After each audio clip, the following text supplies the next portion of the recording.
is made possible by the financial support of AARP New Hampshire. Our regularly scheduled program will not be seen, so that we may bring you the following special presentation. Tonight, a Commitment 2014 special, brought to you by WNUR in partnership with the New Hampshire Union Leader and the New Hampshire Institute of Politics, the Granite State Debates. This evening, the Republican 1st Congressional District candidates.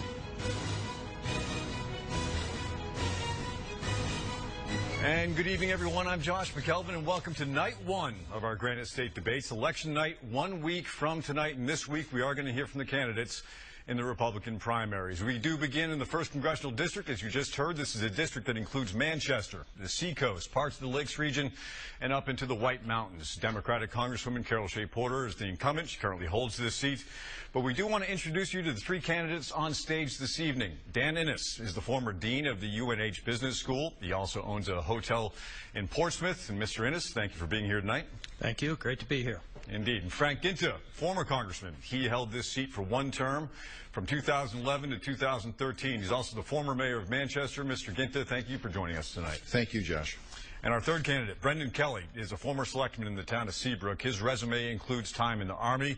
He also worked as a ship repairman and a commercial fisherman. Mr. Kelly, thank you for joining us this evening.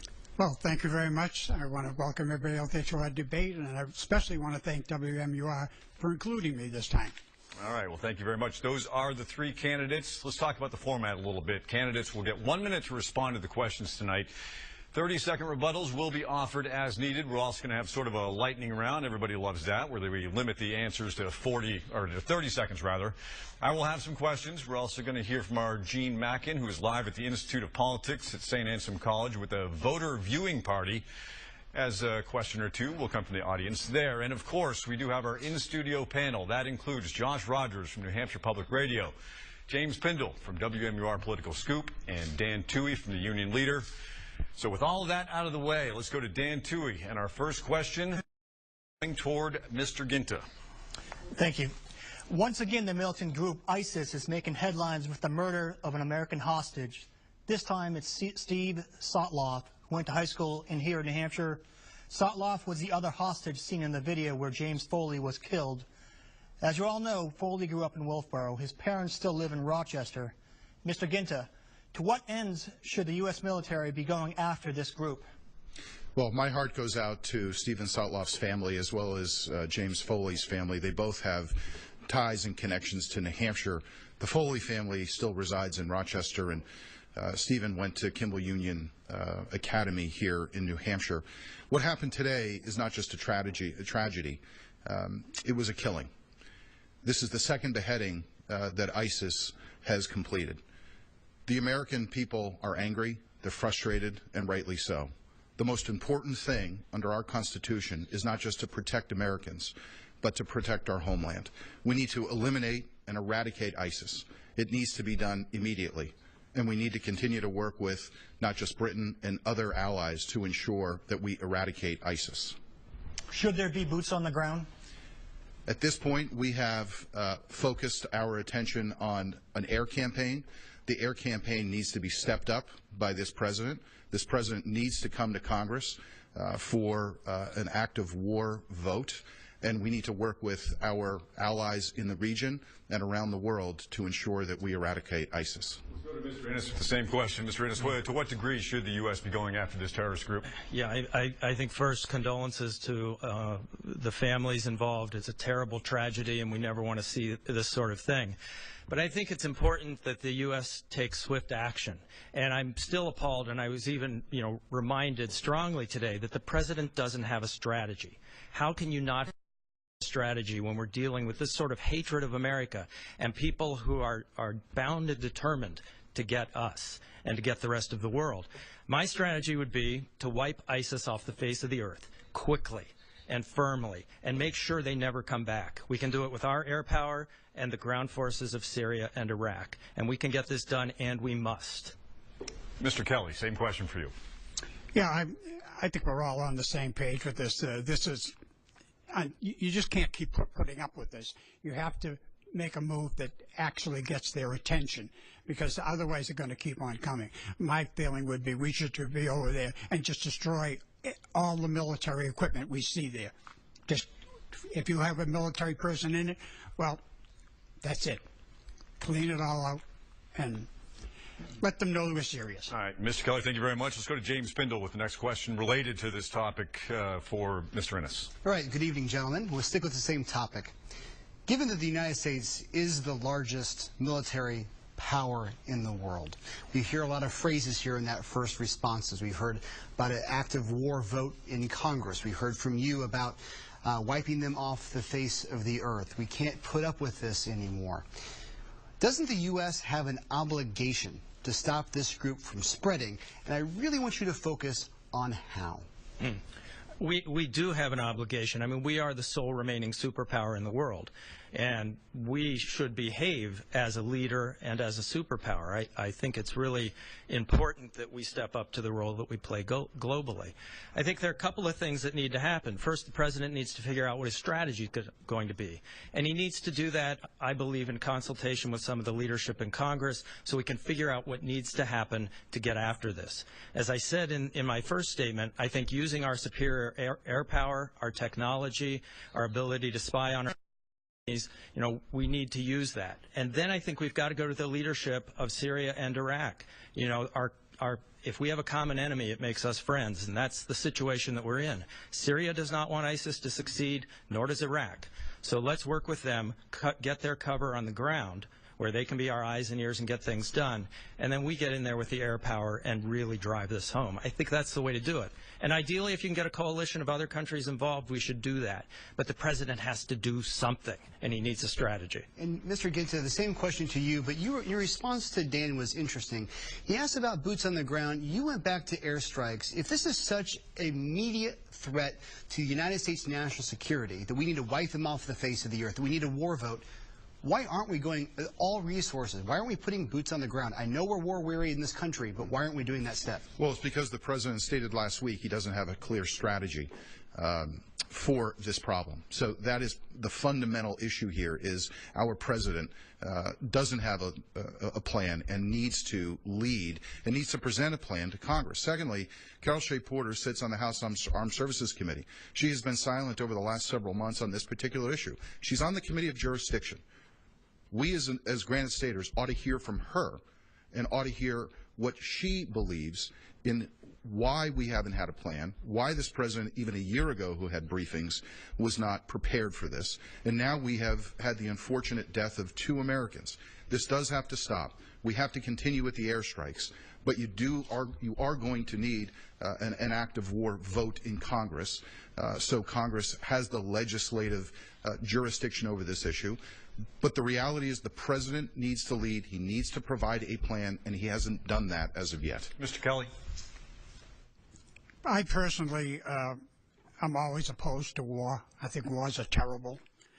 But they're out of living on this planet and have had wars all the time that I know of. And my feeling is you do everything you can to avoid war.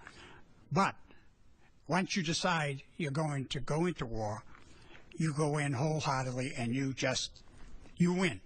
That's it. There is no other option. You go in and win. Like I said, wipe them off the face of the earth. That's my feeling. All right, Mr. Kelly, thanks very much. Let's go to Josh Rogers now with the next question from Mr. Ginta.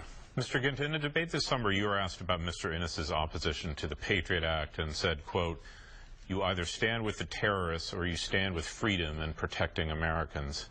What did you mean by that? Well, we clearly need a balance between safety and security in this country. Part of the obligation and responsibility under our Constitution is to protect America, to protect our homeland. What we need to ensure is that this president does not overstep the authority that has been approved in legislation. Nothing I ever voted for when I served in Congress gave this president or the NSA the authority to spy on Americans. Clearly, what we need to do in the future is to have more specific legislation so the president can take his own opinions as to what that legislation means, number one. Number two, you need more congressional oversight. And third, you're going to need a civil liberties board with subpoena power to ensure we live in an era where terrorists like ISIS are beheading Americans. We've got to go eradicate that threat. We've got to make sure that that threat does not present here on our homeland.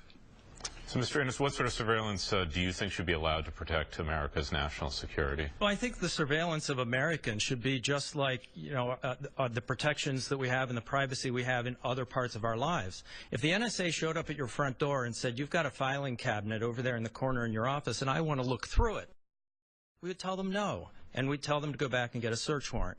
Right now, we have warrantless searches violating the Fourth Amendment that are taking place on our cell phones and electronic devices. I think that's wrong.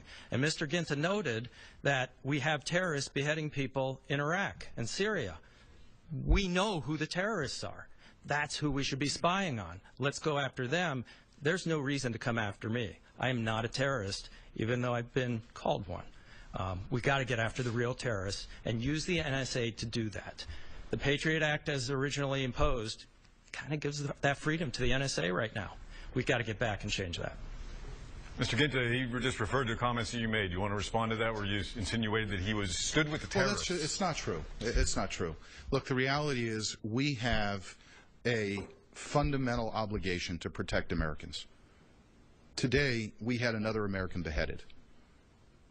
We are all frustrated and emotional as Americans about this. We've got to be strong. We've got to be clear and succinct about what our plan and what our objective is. We've got to eradicate ISIS.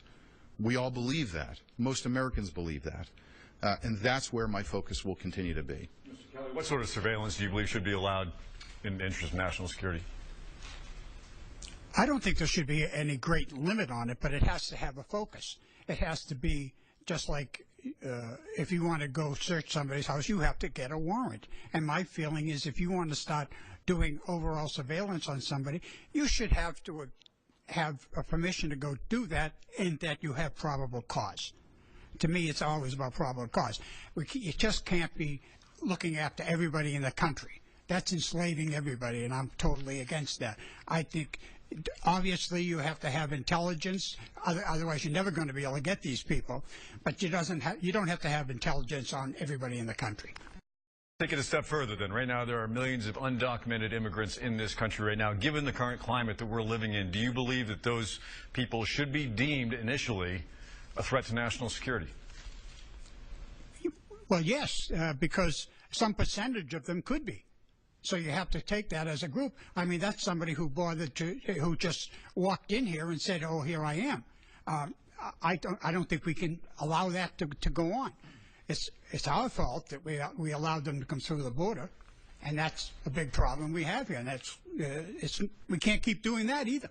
Mr. Innes, same question. About the immigrants coming in? I mean, you really have to worry now with ISIS saying they're coming after us. What's the best border for them to cross? And we know where that is. And I think anyone who got here illegally is someone that we should be able to look into, whether it's the NSA or some other approach. Kind of tying it back to the last question, I like the point that Brendan made. I mean, there should be probable cause, and searching my cell phone doesn't give you that. But someone who came across the border illegally, I don't think any of us would have a problem with monitoring their activity until we can deport them or in some other way handle them appropriately. Mr. Ginta, do you think there should be probable cause in examining an illegal immigrant? Well, look, there is a process in place in this country. If you are caught here illegally, there's a process by which you need to go through prior to deportation. We've got to enforce the existing laws in this country, which is not being done by this president, nor is it being supported by Carol Shea Porter. Secondly, we've got to close the border immediately. This is a significant problem. If you look at just the illegal immigrants who have come across the border in the last year, it's because the president issued a DACA order 2 years ago, which he then reaffirmed several months ago. We've had more than 300,000 people come across this border. The border has to be closed. It needs to be part of not just national security, but homeland security. If we could at least agree on that, we can stop part of the problem and close a border where you could have potential threats. All right, let's go to James for the next question. Mr. Ginta, you've been on the ballot more than a half dozen times in the past decade. You've run for Congress, you've run for mayor and won, and you run for alderman, you've run for state representative. When Mr. Innes's allies call you a career politician, aren't they right? Well, no, look, in the state of New Hampshire, I think most people expect that regardless of what your party affiliation is, that you somehow serve your community. That is a very strong tradition here in the state of New Hampshire. So I'm proud of the fact that I was a young state legislator and that I decided to serve as a city alderman. But I stepped up when the city needed leadership, and I decided to run for mayor when nobody thought I could win. And not only did we win, but we were able to provide the first tax cut in a decade. We were able to cut borrowing in half. We were able to bring crime under control and refocus the state's largest city. We were actually recognized as one of the best managed small to medium-sized cities in America when I served. I have been about service. I've also had 2 small businesses. I grew up in a small business environment with my folks still having their small business today. But my passion for the state and for this country is out of service. Mr. Innes, I want to ask you just a quick 30-second follow-up on what I just asked him. You are a political newcomer, first time you've ever run for office. Why shouldn't political experience count? I think it counts in some ways, but when you look at Washington, I mean, the problems in Washington have been getting increasingly worse over time. And the reason is that we're sending the same people down there over and over and over, and we expect different results. That's not going to happen. We need people with a different background, a different approach to problem solving, and with ideas that we can bring to the fore. And I think when you've spent your entire career in politics and you're aspiring to the next level, that you're really going to go down there with new ideas. Mr. Innes, I want to stick with you with a different question. One question that a lot of folks in the Republican base are asking you. You have voted recently in Democratic primaries, including the last one 2 years ago, and the 2008 Democratic presidential primary. So I got to ask, did you vote for Barack Obama or Hillary Clinton?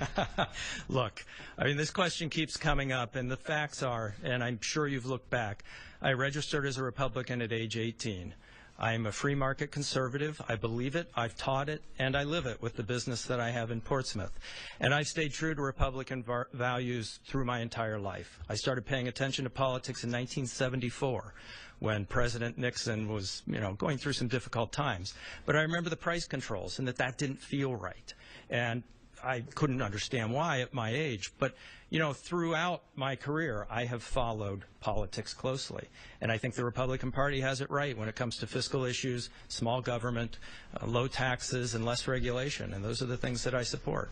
If you've listened to me talk, if you've looked at the website, read the op-eds, it's very clear where I stand. So that means Dennis Kucinich? He is from Ohio, as am I, but yeah. Not going to tell us what you voted for, I see. No, voting is a private matter. Mr. Ginta, he does raise an important point, though, on the campaign trail. His ability, he says, to work with Democrats. Who was the last Democrat you voted for? Well, it's a great question. I've, look at the individual. And I make decisions. I have supported Republicans. I am a Republican. I believe that Republicans have the best opportunity to lead our city, our state, and our country. And I'll continue to vote for those Republicans that I feel are best in a best leadership position. But the reality is that Dan was a registered Democrat in 2013. He did support Jackie Silly for governor in the Democratic primary in 2012, who was the pro-income tax candidate. He did in 2008, his first opportunity to vote here in New Hampshire, vote in the Democratic presidential primary, either for President Obama or Hillary Clinton. I think that's important information for Republican primary voters who are choosing their nominee for them to be aware of. Mr. Innes, you want 30 seconds to rebut? Well, I think there's a lot of presumption in that answer from Frank. Trying to discern who I voted for and what I've done. I would say, like many voters in New Hampshire, I've supported different candidates. And, it's something that I take very seriously. I think about. In the general election, I've almost always supported a Republican candidate. I agree. We're the best answer. We're the future.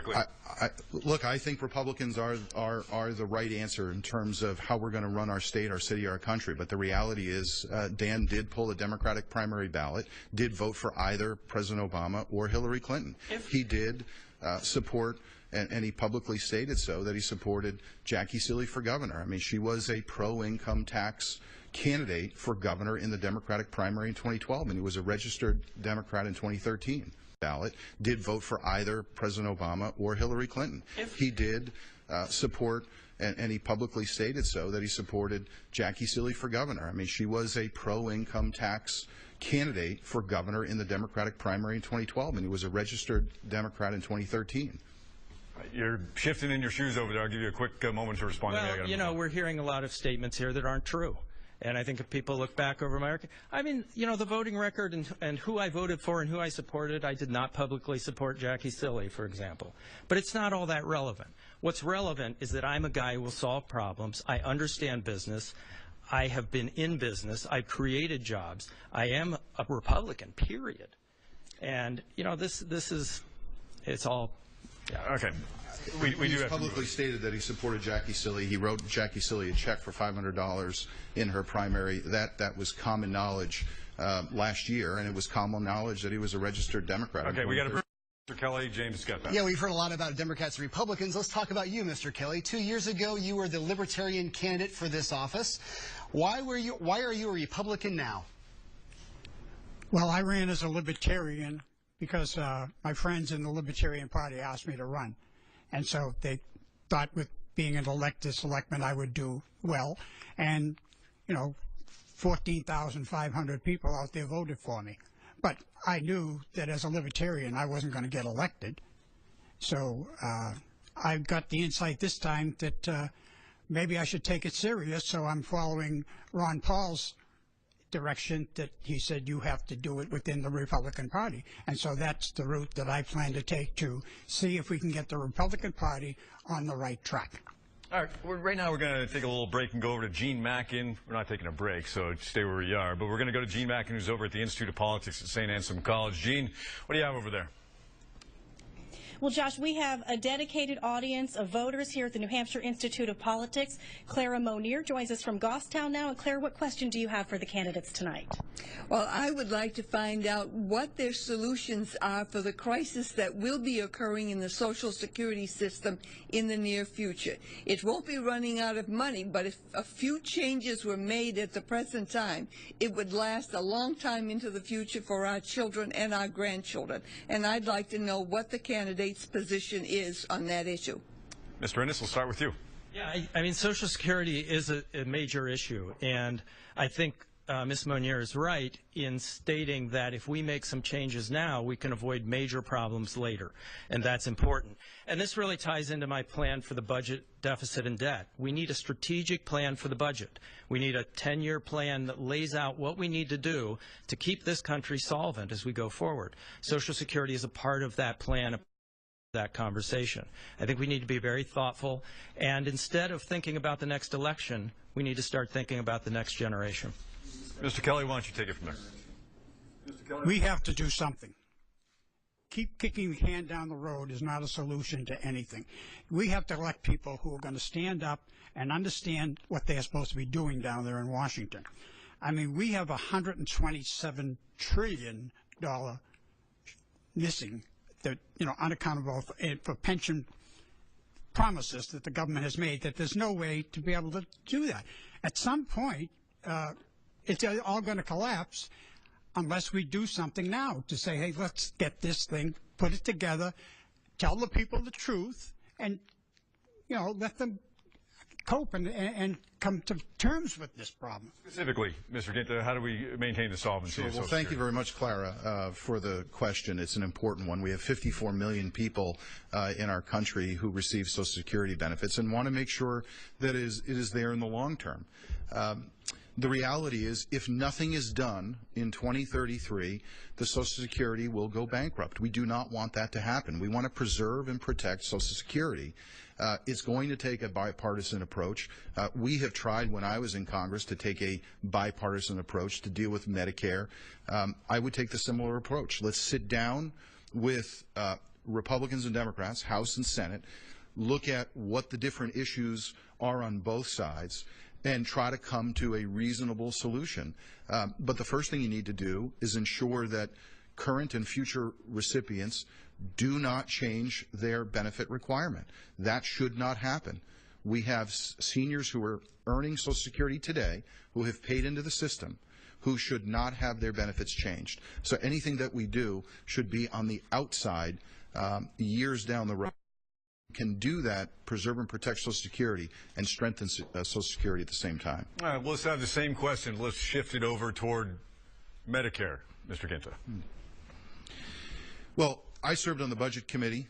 We did put together a budget proposal that focused on reducing spending, on balancing the budget, and having economic growth. We also took on that third rail of Medicare, and I think that it's our obligation when we are elected to do so. Now, we were vilified by the Democrats as saying we want to eliminate Medicare, and it's just not true. We want to make sure that Medicare is preserved and protected. Nobody under the age of 55 should have any changes made to their Medicare. But again, if we don't do something, just like Social Security, a little bit farther down the road, this will go bankrupt. And it's two-thirds, Social Security, Medicare, Medicaid is two-thirds of the federal budget. You've got to have some controls in place so we have future programs for current and future recipients. Mr. Kelly, question goes to you. How do we maintain the current, or what should be done with the structure of Medicare? I came here tonight and I have in my mind that there is one answer to every question here, and that answer is market basket. We just saw an example of what happens when you have a couple of people at the top who couldn't care less about the thousands of employees they have under them. They're all about themselves. And the people came together and got behind the employees and forced those people to back off and do what was right. We have the same problem in D.C. We have 545 people down there who are supposed to be representing the 300 million people in the country, but they're not. They're representing themselves and taking care of themselves. We need a major change.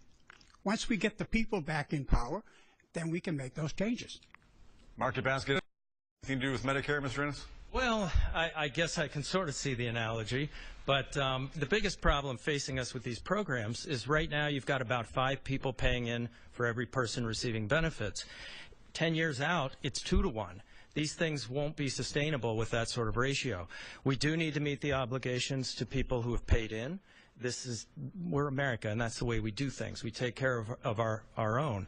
But we do have to get serious about reforming these things and setting it up to extend for a longer period of time. 2 to 1 paying into receiving doesn't work. So we've got to, Social Security, Medicare, again, a strategic plan for the budget. We address these things head on, and we do it right. All right, Josh Rogers, next question for Mr. Kelly, I believe. Mr. Kelly, is the economy better now than it was when President Obama took office in 2009? No, it's not better. How could it possibly be better? I don't see any great rush of people in my neighborhood that have all of a sudden gone back to work. I mean, all the people who are out of work are still out of work, so I don't know how you can say that the economy is all of a sudden better if the people are not working. We have to get the people back to work in this country, and the only way you're going to do it is to cut taxes and put more money in the people's pockets so that they can go out and get the economy running. The government's not going to do it for us. We need to get the people involved and have them have enough income and jobs that, we have to start producing stuff that they want to buy. Mr. Ginta, do you? Is the economy better now than it was in 2009? No, Josh, I don't think it is. Carol Shea Porter has served in this seat multiple times over multiple years, and she hasn't done anything to try to improve the economic conditions of middle-class Americans or middle-class families here in New Hampshire. We've got to do several things. First, you've got to reduce spending so we can get our budget to balance, support a balanced budget amendment. Second, the economic side, you've got to have tax reform both on the individual and the corporate side so we can have economic growth to the tune of 4%, 5%, 6%. That's going to help every middle-class American get an opportunity for a better job. Most families today don't feel like their children have a better future. That's for the first time in our history that people don't feel that the next generation is going to be better off than the previous generation. That's not the America I grew up in. It's not the entrepreneurial generation that I want to see moving forward. We've got to make sure that the economy has a pro-growth policy initiative. Those are the things that I'll continue to work on if I am honored enough to serve as the Republican nominee and as the next member of Congress for the 1st Congressional District. We bought the first hotel in 2008. no worse time to get started in a new business, but we managed to make it work. But what I've seen in just the last 5-6 years is a continual increase in regulation, which constrains business. Taxes that are too high, both at the state level here in New Hampshire, but also a corporate tax rate that affects a number of companies. We have the highest corporate tax rate in the developed world. So that's got to change. The uncertainty about Obamacare is holding businesses back as well. What will the cost be? What's the next implementation phase look like? Businesses aren't comfortable with that, and they do worry about the budget deficit and the debt. You bring all of those things together, you create enormous uncertainty. And like consumers and individuals, when they're uncertain, they save their money. They don't invest, they don't grow, and they don't hire. And when you have all those things together, the economy doesn't grow. So until we change those things, this is it. We got to change them. All right, we're going to move now on to lightning round. We're going to cut the answers down to about 30 seconds. The goal here is to touch on as many topics as possible in a quick fashion. See some differences there. And for these, we're going to move down the line and then rotate who goes first. We're going to start with Mr. Innes. Same-sex marriage is now law in New Hampshire. Would you like to see the National Republican Party change its platform from being marriage only being between man and a woman? Yes, I think it's time. You know, here in New Hampshire, I think it's been fine. No one's had any issues with it. I think it's important to bring people into society. The Pope has said it. We can't marginalize these people. And I think it's time for the party to get on board. Mr. Ginta. I think good people can have a fundamental disagreement about this issue. We should respect and appreciate all different points of view. I do support traditional marriage. So you don't see a movement on the National Republican Party. You don't desire one. I think it's a state-based issue, and it'll, if that's going to happen, it's state by state, but I remain for traditional marriage. Mr. Kelly, same question. I think marriage is between a man and a woman, and they're God, and I don't think the state has any business being in it at all. All right, Mr. Kelly, thanks very much. Let's move on to the next question, lightning round. Mr. Ginta, where do you stand on the issue of abortion? I am pro-life. Okay, fair enough. Mr. Kelly? Very pro-life. I support a 20-week ban on abortion, and unlike Frank, I believe in parental notification in the case of a minor seeking an abortion. I have a 14-year-old daughter. If she's going to the clinic, I need to know. And I don't believe that federal money should be used to pay for abortion. Okay, Mr. Kelly, this next question for you. What do you believe the federal minimum wage should be? About $1.50. I think that's what it was when I started. Maybe it was only $1.25. In today's money? Yeah. Okay, fair enough. Mr. Ginta. Well, I favor the federal government increasing the minimum wage. What I do favor is economic growth, which is going to allow the opportunity for just about any American have the best possible opportunity for a higher wage job. Look, I've had several minimum wage jobs. It helped define who I am as an individual, helped define my work ethic, but I made sure that I moved beyond that when I was capable of doing so.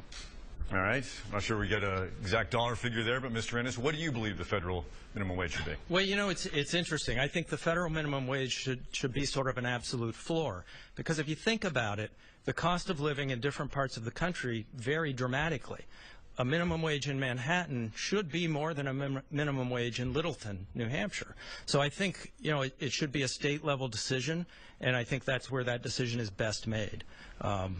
It makes sense. One more in the lightning round now. Mr. Innes, if Republicans keep the House, you think that John Boehner should keep his job as the Speaker of the House?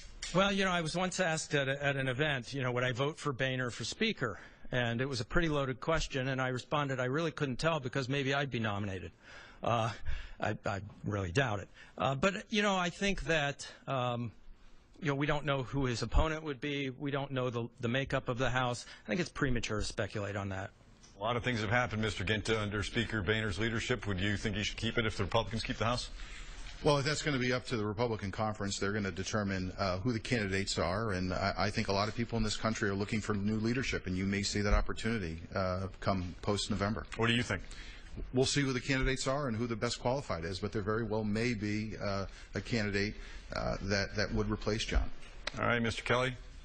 Well, I think we got an indication of how the people think about the leadership when Eric Cantor got beat so badly. So I think, the leadership hasn't done the country very well in either party. So I think there definitely has to be a change and get new ideas down there and start representing the 300 million people here that they're supposed to be representing. All right, let's go back to the panel now. Dan, too, he's got a question for Mr. Ginta. Thank you. So the Affordable Care Act, if it is repealed, how do you propose helping the more than 40,000 Granite staters who use the insurance marketplace today for their coverage? Well, I don't support the Affordable Care Act. I didn't when it was first written and adopted. This was a piece of legislation that Carol Shea Porter voted for it before she read it, and has specifically said about it that if you like your doctor, you can keep your doctor, which clearly is not the case in the state of New Hampshire. We've got to repeal and replace the legislation. First, you need transparency. Second, in the marketplace. Third, you need an actual consumer-based market here in New Hampshire, which we don't have, and across the country. Third, you've got to have eliminate the state lines. You should be able to have portability, and then you can have a state-based approach and system in the state for those who are requiring health insurance. We used to have that prior to the Affordable Care Act going into law. I want to get back to the specifics of the question, Dan, excuse me, and that's, Mr. Innes, what should be done with the 40,000 plus people who are already under the umbrella of the Affordable Care Act? Should that law get repealed? Well, a lot of those folks didn't want tossed off their existing policy, right? I mean, you look at Obamacare since its implementation, they booted a bunch of people off of their policies, and they were forced to buy health insurance essentially from the government. I mean, that to me doesn't make much sense. So let's let them go back to the policies they had before and be insured and choose their doctor and choose their hospital and be right where we ought to be. I think we can get coverage for those folks. But it's interesting, out on the trail, there are some elements of this thing that people like. I think we were sold that this thing would cover the uninsured. I don't think it's really doing that. It's covering the people who are uninsured because the government canceled them. People like the pre-existing condition notion, and that affected my father when I was a kid. He was dropped by his insurance when he had his business. And people kind of like having their kid on their policy. We're not going to repeal this thing until President Obama's out of office.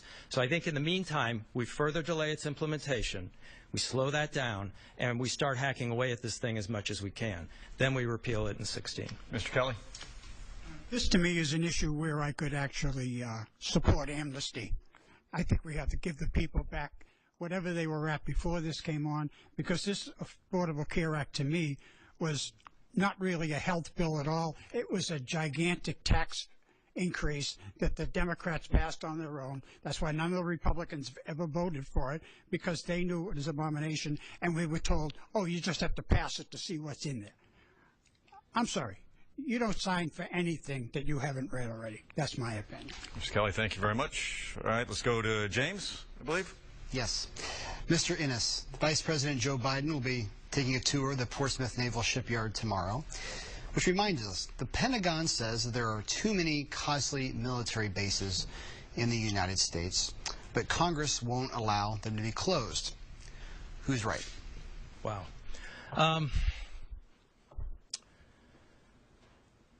Technology is certainly advanced in the military, no doubt about it, and we can probably do more than we've ever been able to do. I will say I'm not an expert on military bases. I've never been on a BRAC committee. I can't answer for the military whether there are too many or too few. I would have to take their advice. But I think what you're seeing here is, once again, Congress thinking about the next election, not thinking about the next generation. They all want to get reelected, and I understand that. But at the same time, we've got to make decisions that are right for the country.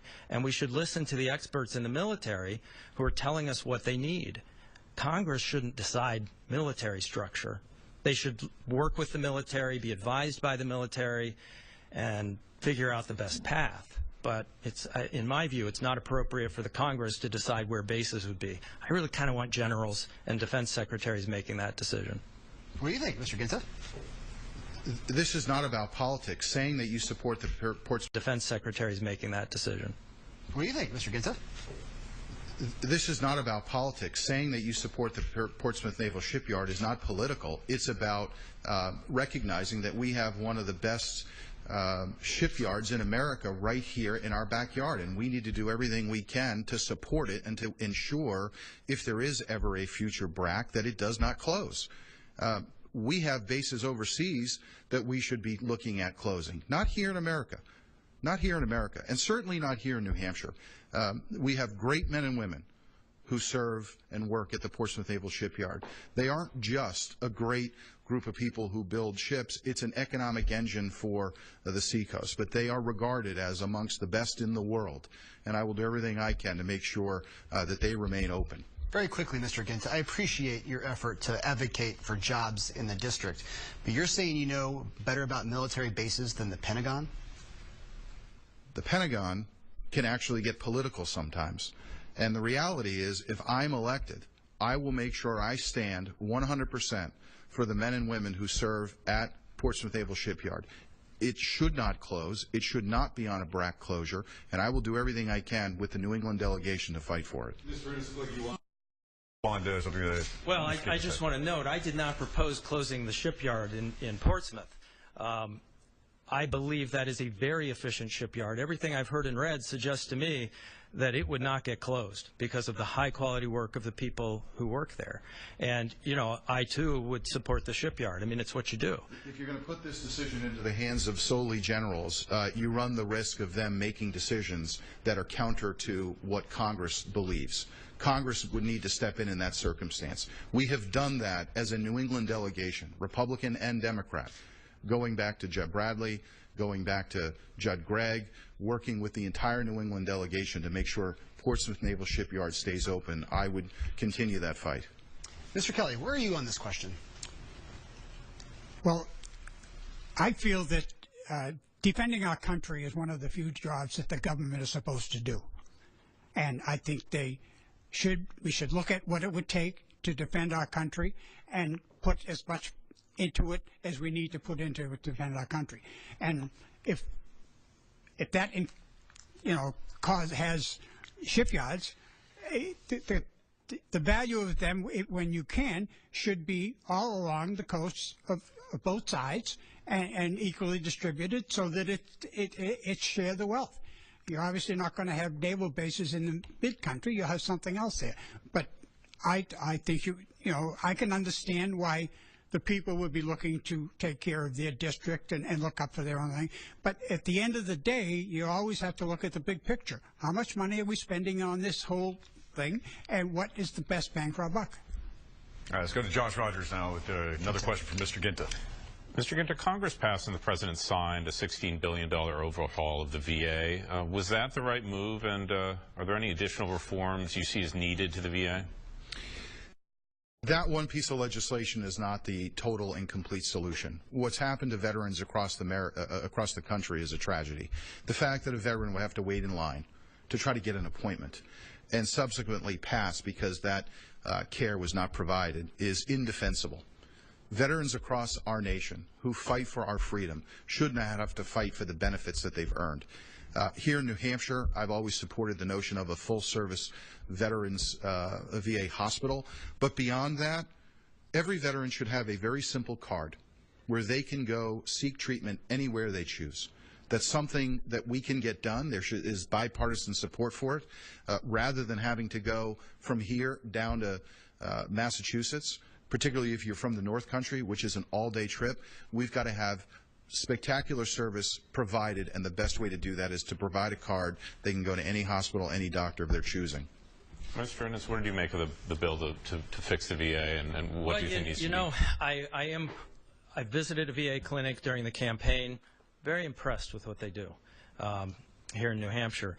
And I think certainly there were some problems in the VA system. I mean, there's a lot of evidence of that. I am concerned that this was an effort by Congress to just throw some money at a problem without really solving the problem. And I don't see the solution coming out of this. Okay, you're behaving terribly, you're performing awfully, we'll give you more money. I don't know about that. It seems there's a better way. I think the idea that veterans have access to the same care that we do in the same places that we do makes infinite sense. And that's probably the best way to go at this. And Mr. Kelly, what do you think about this? Well, I'm a veteran, and I believe that when we send our young people off to war, we are responsible for whatever damage comes to them, and we have to take care of it. This is America. We should not try the government to run something like that. It should just be automatic, that if you're a veteran, I agree with that. You get a card, and you go wherever you want. But we should have good veterans facilities available scattered through the country, so if you have something really outrageous, that we can send you to a special thing. But you shouldn't have to be traveling for 6 hours each way to get to a particular facility when you're a veteran. You're a veteran, you have a problem, you should be able to go to any local hospital and get taken care of. Mr. Innes, what is it about your personality that makes you better suited to navigate the problems of Washington rather than the person standing next to you? I've worked at universities for 23 years. If you can navigate the politics there, you can navigate it a lot of places. But I think that my upbringing is a big part of it. You know, I grew up in a very humble household. My dad was a printer, my mother a secretary. We didn't have much, but we were very happy. And I was given great values by my parents and grandparents, and that's been very helpful. I paid for my own college. I understand the challenges facing students and parents as they struggle to pay for college today. Paid off my last student loan when I was 38. I had already accepted the first dean's job. So I understand the struggles. I know how difficult it is to work and get ahead, but it can be done, and I want to keep that going. That's important to me. And recently, professionally, having been dean of a business school, I understand the economy. I understand what makes it tick and what it takes to get it back on track. Same is true with my perspective as a business owner. Mr. Gitta, you've been there. Yeah, well, I think you need to be a listener, and I think you need to be able to try to find common ground amongst people that sometimes fight over passionately over very important public policy. You know, look, I started as a mayor of Manchester. We had 11 Democrats. We had 2 Republicans. Independent. I needed 8 votes to get anything done. I didn't get everything I wanted, but we put party politics aside and focused on the things and the needs of the city, and we were ultimately viewed and recognized by different publications as one of the best run cities in America. When I was served in Congress, I held 20 town hall meetings and forums.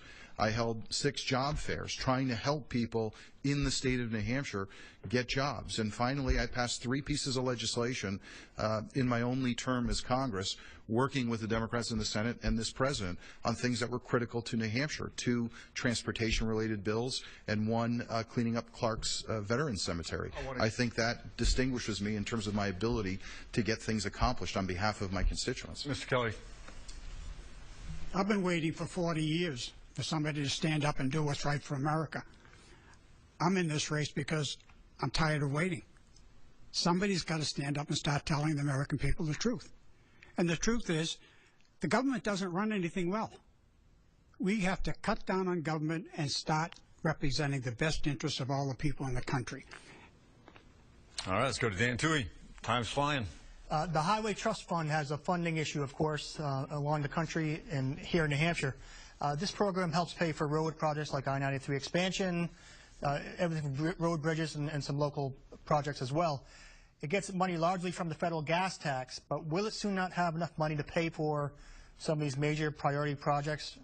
And is raising the gas tax an option, or should we cut back on infrastructure improvements? Yeah, you know, when you look at the things that help business to grow and to succeed, infrastructure, highways, roads, bridges, very, very important part of the equation. And we've been neglecting our infrastructure for a long time. Everybody's cars notice it. We're constantly getting realignments. The latest gimmick that Congress used to patch the Highway Trust Fund is the perfect example of politics as usual in Washington. They used a gimmick called pension smoothing to bring more money in. It only gets us to May of 2015. And I've already heard of governments, municipalities, and states that aren't moving forward with big projects because they're not sure the money will be there as they get into the construction season. Now, the question is, how do you fund it? That's a complicated question. I think we've got to look at all options. I mean, we're increasingly seeing natural gas-powered vehicles and electric vehicles. They don't pay a gas tax at all, so maybe that formula doesn't work anymore. I'm opposed to tax increases almost universally, and I would rather see no increase in the gas tax. But I don't want to see gimmicks used to solve problems that simply create new problems elsewhere. So you're open to a national gas tax increase? Well, I wouldn't want to shut anything off. I think, Congress is looked to solve problems, not to create different ones, right? Mr. Guinness, your opinion? Excuse me, Mr. Ginter. Thinking about that beer after, is that it? Look, I just filled up my car today. It's $3.45 per gallon. It's going to continue to rise over the fall and into the winter. I don't believe raising the national gas tax is the way to solve our problems. I served on the Transportation Committee. I was part of the team that authored the last transportation bill when I was in office. We were able to reduce spending, but also reduce duplicative programs, 70 to be specific, in the piece of legislation, try to make your money go further, rather than supporting the gas tax, which I know that Mr. Innes has supported in the past over this campaign and stated so. I would do other alternatives. I think you've got to have oil exploration in this country that can utilize dollars to go back into the transportation fund and make it solvent for the long term. You do need a long-term plan. There's no question about it. But raising taxes, to me, particularly in this economic climate we're in, hurting middle-class Americans, is not the solution. Mr. Kelly, what do you think? I'm never in favor of raising taxes, and I've seen what happens when governments, states, and what try to get by. And this money they collect is supposed to be designated for fixing highways and bridges and that sort of thing, and they're always looking for ways to try to circumnavigate that so that they don't have to use it for that. They can use it for some other thing. And I saw it in Seabrook when we had the money sitting there in the bank to fix the bridge in Seabrook, and the state was looking for all kind of ways to try to get out of them doing it and put it off for 2 more years so they could use that money for something else. If you collect taxes to fix the roads and bridges, you have to fix the roads and bridges with it. All right, we're starting to get to the end of the debate. We're going to end on kind of a lighter note before closing statements. You can kind of treat these as a little bit of a lightning round. Some of them might only need a couple of seconds to answer, but we'll go in the same order like we did right down the aisle. And Mr. Ginter, we'll start with you. So what's your best advice for a new parent? Well, my daughter just turned 11, Colby, and my son is 9. They started school, 6th and 4th grade. Morgan and I, when we first had Colby, had no idea what to do. But as long as you realize that you've got a precious life in front of you, that you've got family to support you through the process, let things happen, let things roll off your back, your kids will turn out great. Mr. Kelly, any tips for a new parent? Yeah. That child is your responsibility. It's not the government's responsibility to look after that child. It's your responsibility. And once you keep that in mind, that you are the one that is responsible for that child to grow up and be a productive son, then that's the best advice you can have. It's your job. All right, Mr. Innes. Well, I've got 3 of them, 23, 21, and 14. 14-year-old daughter who's something else. And I think the best thing you can do for your kids is teach them independence and responsibility. That's really important, and not enough people have those values, but we've got to get them back into our kids and into our adults. And let me say, the students I've seen at UNH in the last 5 years are the best students I've seen in 23 years in higher ed. I feel good about our country. If we can keep the country on track, they'll take it much further. All right, quickly, just time and date. When's the last time you were on Facebook? Oh, gosh, 2 days ago? Yesterday. This morning. All right. Everybody's a Facebook user. All right, we do have just a few minutes left. We're going to have time to move those closing statements now. You're each going to have 1 minute to do this. We drew the order earlier today, and we're going to start or end, perhaps, with Mr. Kelly. Go ahead. Well, thank you for having me here. I'm a Christian, a veteran. I believe in the Constitution. I believe in the Republican Party platform, and I'm a volunteer. I'm not going to take a pension for this. I'm going down there strictly to represent the people who send me down there. And I think we need major, major changes in this country, and it can start here. I'm asking for your vote, not your money. Ginta. Well, thank you to WMUR and Union Leader, the IOP, and Josh Rogers from New Hampshire Public Radio for being part of this debate. I would like your vote on September 9th and November 4th. I'm running to make sure that middle-class America has a voice again. I want to focus on economic growth policies. I want to reduce the size and scope of government. I want to support a balanced budget amendment. I want to make sure that we reduce government's ability to get engaged in your lives. I hope to earn your support as the Republican nominee on September 9th, and then I hope to earn your support again in beating Carol Shea Porter on November 4th. And final statement from you, Mr. Innes. Well, you know, when the union leader endorsed me this week, they said I was Carol Shea Porter's worst nightmare. And I think it's important that we win elections and we hold on to the seats so we can build enough seniority to get things done, but not stay so long that we become a part of the problem. In this race, you know, I'm facing a career politician. I am not that. Washington, D.C. is broken. And if we want to fix Washington, we've got to slow down the revolving door in this seat and start sending different people to Washington, people who aren't politicians, but who can get things done. At UNH, I had a $30 million budget every year. I always returned a surplus to the institution. Built a $50 million building with no new taxpayer money. I'm proud of that record. And I've run 2 very successful businesses creating jobs. I know how to get this done. I know what drives economies, and I know what government should and shouldn't do. I will beat Carol Shea Porter. I will hold this seat.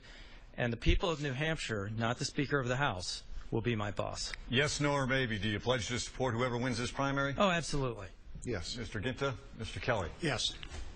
All right, so there we have it. And that is going to wrap up tonight's debate. Thank you very much to the candidates for being here. Certainly do appreciate your time, as well as our panel and everyone that is watching at home and on the internet, and those watching at St. Anselm College. We appreciate your participation as well.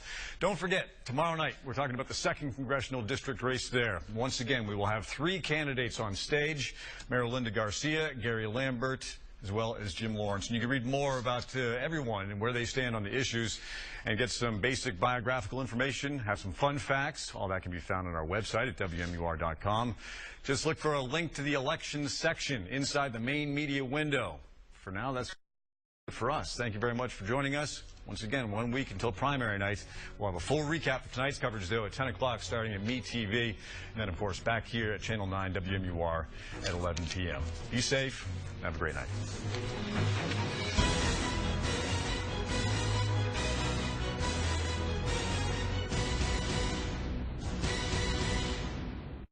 Hello, I'm Jeff Bartlett, General Manager of WMUR TV.